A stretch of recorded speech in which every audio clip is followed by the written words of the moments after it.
found herself laughing lightly while Terashima and Oikawa argued about which one of them would get on the Ferris wheel with her. It had been going on for about a minute when she felt an arm wrap around her waist. Looking over her shoulder, she found Kiddo. Let them argue, he told her, taking a step backwards and bringing her with him.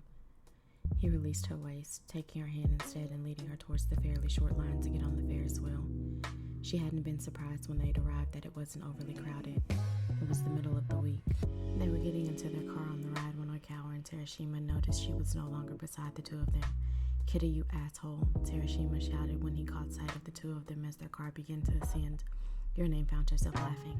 They're going to be mad at you. Kiddo shrugged. It's their own fault. Your name looked out over the scenery as they ascended. She could see Daichi and Kuro playing some game while Yoshijima watched. Bokuto was off at another stall trying on hats, and Oikawa and Terashima, who she was sure was still pouting at the fact that Kiddo had beaten them on the ride with her, were headed towards the others. They'd made it to the top of the ride and were paused there. She assumed maybe more people had gotten in line and were being led on. She felt Kiddo place a finger under her chin and her attention was turned to him. Slowly, he leaned in. She assumed to give her the option of backing away if she wanted to, but that was in no way her intention. His lips molded to hers, and it was exactly the type of kiss she expected to get from Kiddo. It was soft, sweet, slow, but he dominated every second of it. As always, in control. Gosh, she wanted to see what he was like when he lost control. It wasn't until he pulled away that Your Name noticed they were moving again. Not only that, but they were almost back down to the bottom. Let them be mad about that too, he spoke against her lips, and she felt a shiver run down her spine, though I'm sure Oikawa volunteering to get you from the kitchen had an ulterior motive. They went around one more time, and when they got back to the bottom, Kiddo helped her out of the ride car.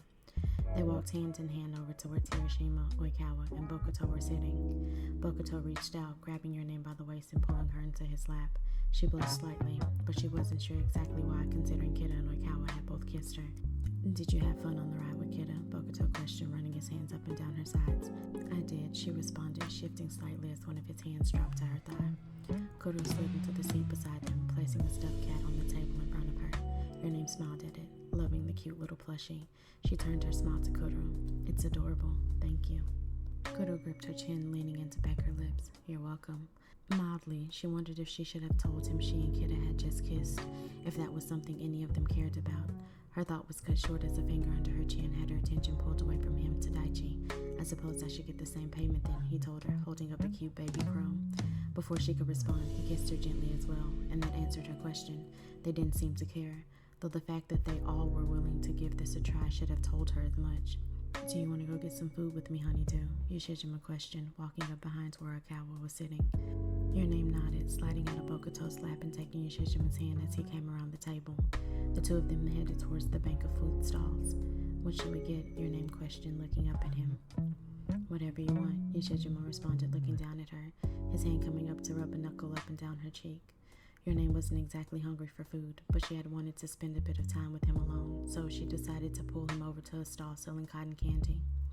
They were standing in line for about a minute when Yoshijima turned her and pulled her in front of him chest to chest. She looked up at him, only to find him staring to his right. Your Name followed his line of sight and saw him staring at a man about their age with a raised brow. What's wrong? She questioned, not understanding the tension that she was feeling coming off of him. He always gave off a dominating aura, but that mixed with the feeling she was getting now was a bit too much. He brought his free hand up, running his thumb along her lower lip. Nothing, honeydew. They moved up in line, and when it was their turn, Your Name ordered strawberry cotton candy.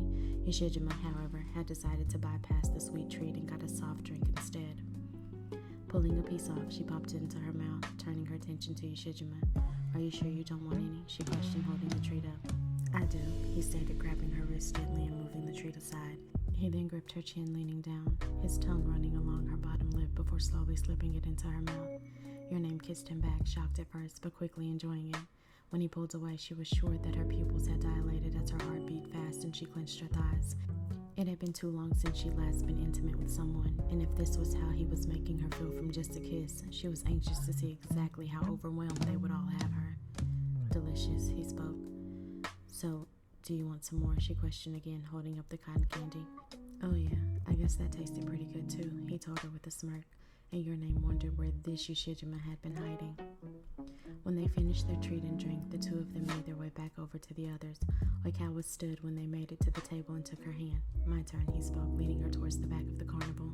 There were only a few rides back there that they could go on, but to her knowledge, none of them would allow them to be close, though she may have been the only one that wanted that. And they got in line for a ride that went extremely high and then dropped really fast.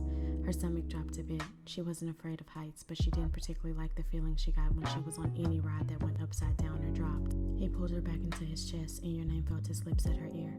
"Are you okay with getting on this?" he questioned. Yeah, I think I'll be okay." When they made it to the front of the line, Your Name noticed that the setup was a bit different than she had seen on previous rides like this one. There were 5 different sections for someone to get on. They were each separate from one another, and each one had a place for 2 people closing them in. She stepped on, getting strapped in securely as Oikawa strapped himself in. The attendant checked it before closing them in. It placed them face to face, only a few centimeters apart. They slowly began to ascend, and Your Name could feel Oikawa's eyes on her. Looking up, she found that he was staring down at her.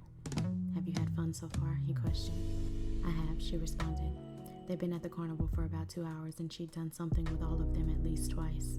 They'd done a great job at making sure she got some quality time with each of them. "Good," Oikawa spoke, "though I know you'll enjoy it far more when we get you back in private." Your Name felt them stop, and she knew they'd made it to the top of the ride. Her hands gripped the rails that she was holding, preparing herself for the drop.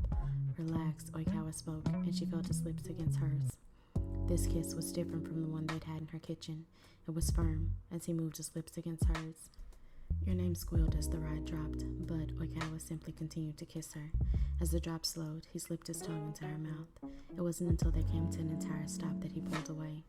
At this point, Your Name was ready to leave the carnival. It had been fun, but after those 3 kisses, she needed to get back to the privacy of her own home and let them have their way with her. Damn, did she want that. When they got off the ride, she led the way back towards where they left the others, glad to see that they were all together and she wouldn't have to try to find anyone. "Take me home," she spoke to them as soon as she made it to the table. 7 pairs of eyes turned towards her, and she was sure they knew exactly why she was requesting it. "With pleasure," Terashima spoke, standing. "This time, you're riding with Oikawa and I." With that, he placed his hand on the small of her back and began to steer her towards the exit. Your Name's heart was beating overtime, and she was anxious in the best way possible.